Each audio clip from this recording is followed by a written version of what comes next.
একটা public university যদি এগুলো না থাকে তাহলে আমরা কেন পরীক্ষা দিয়ে রবীন্দ্র ইউনিভার্সিটিতে পড়বো? গত 8 বছর তারা স্থায়ী ক্যাম্পাসের জন্য ন্যূনতম একটা পদক্ষেপ পর্যন্ত নেয়নি। কোন কুষড়যন্ত্রে লিপ্ত হন তাহলে আপনাদের শেষ চিহ্নটুকু সাজাদপুর অবশিষ্ট থাকতে পারে। রবীন্দ্র বিশ্ববিদ্যালয়ে থেকে নিয়োগ বাণিজ্য সহ বিভিন্নভাবে অর্থ লুটে পুটে খাওয়া হয়েছে।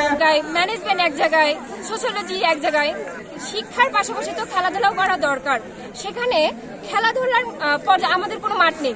একটা পাবলিক ইউনিভার্সিটি যদি এগুলো না থাকে তাহলে আমরা কেন পরীক্ষা দিয়ে রবীন্দ্র ইউনিভার্সিটিতে পড়বো? তার থেকে আমরা ন্যাশনালে পড়বো বা প্রাইভেট ইউনিভার্সিটিতে পড়বো। গত 18 নভেম্বর সর্বপ্রথম এই স্থায়ী ক্যাম্পাসের দাবিতে মানববন্ধন করি এবং তারই ফলশ্রুতিতে আজকের এই দুর্বার আন্দোলন। এবং গত 8টি বছর এই বিশ্ববিদ্যালয়ের যে দুর্নীতি আর শেখ হাসিনার আমলের যে একটা ফ্যাসিস্ট রিজম এই বিশ্ববিদ্যালয়ে ছিল, সে কাঠামো থেকে এই বিশ্ববিদ্যালয় এখন বেরোতে পারেনি। তার দরুন আজকের এই বিশ্ববিদ্যালয়ের হাল। গত 8 বছর তারা স্থায়ী ক্যাম্পাসের জন্য ন্যূনতম একটা পদক্ষেপ পর্যন্ত নেয়নি। কিন্তু বর্তমান যে বিপ্লবী সরকার, যে অন্তর্বর্তীকালীন সরকার, তাদের প্রতি আমরা বেশ আশাবাদী এবং সেই আশা থেকেই আজকে আমরা এখানে দাঁড়িয়েছি। কিন্তু দেখা যাচ্ছে গত 3 দিন হলো আমরা আমাদের এতগুলো স্টুডেন্ট রাজপথে, কিন্তু প্রশাসন থেকে আমাদের এখনো পর্যন্ত কোনো আশানুরূপ কোনো কথা তারা বলেনি। কিন্তু আমরা শিক্ষার্থীরা আমরা সকল মতামতের ভিত্তিতে আমরা ঐক্যবদ্ধ যে রাজপথে আমরা আসি এবং এই রাজপথ থেকে আমাদের স্থায়ী ক্যাম্পাসের দাবি পূরণ করে ইনশাল্লাহ এখান থেকে ফিরব। সকলেই রবীন্দ্র বিশ্ববিদ্যালয়ের স্থায়ী ক্যাম্পাস বাস্তবায়নের জন্য যে আন্দোলন গড়ে তুলেছে, এই আন্দোলন দিনে দিনে ক্রমশ আর জনবান্ধব এবং দুর্বার হচ্ছে। গত 2 দিন আমরা আন্দোলন করেছি, ঢাকা পাবনা মহাসড়ক আমরা আটকিয়েছি এবং আজকেও 3 দিনের মতো আজকেও আমরা আটকিয়েছি। কিন্তু এখন পর্যন্ত বা বর্তমান অন্তর্বর্তী সরকার থেকে মাধ্যম থেকে আমাদের স্থায়ী ক্যাম্পাস সম্পর্কে কোনো আশ্বাস বা দৃশ্যমান কোনো পদক্ষেপ নেওয়া হয়নি। শাহজাদপুরের রক্তের বিনিময়ে শাহজাদপুরে প্রতিষ্ঠা হয়েছে রবীন্দ্র বিশ্ববিদ্যালয়।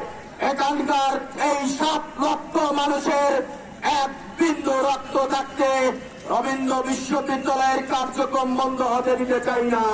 কার্যকারী ব্যবস্থা করুন জনাব ভিসি মহোদয়। সাজাদপুরের রবীন্দ্র বিশ্ববিদ্যালয় নিয়ে কোন কুষড়যন্ত্রে লিপ্ত হন তাহলে আপনাদের শেষ চিহ্নটুকু সাজাদপুর অবশিষ্ট থাকতে পারে। মাননীয় ভিসি মহোদয়, আপনি সাজাদপুরে সম্মানের সাথে এসেছেন।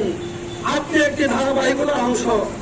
আপনার কাছে আমাদের 1 নম্বর দাবি, এমনটি বিলম্বে 24 ঘন্টার মধ্যে আপনাকে জনসম্মুখে এসে ঘোষণা করতে হবে আগামী 3 মাসের মধ্যে সাজাদপুরের রবীন্দ্র বিশ্ববিদ্যালয়ের স্থায়ী ক্যাম্পাস নির্মাণের কাজ শুরু করতে হবে। রবীন্দ্র বিশ্ববিদ্যালয়ের জন্য আর্থিক বরাদ্দ প্রদান করে দ্রুত সময়ের মধ্যে স্থায়ী ক্যাম্পাস নির্মাণের ব্যবস্থা করার আহ্বান। রবীন্দ্র বিশ্ববিদ্যালয়ে থেকে নিয়োগ বাণিজ্য সহ বিভিন্নভাবে অর্থ লুটে পুটে খাওয়া হয়েছে, সবকিছু হয়েছে, কিন্তু রবীন্দ্র বিশ্ববিদ্যালয়ের স্থায়ী ক্যাম্পাস হয় নাই।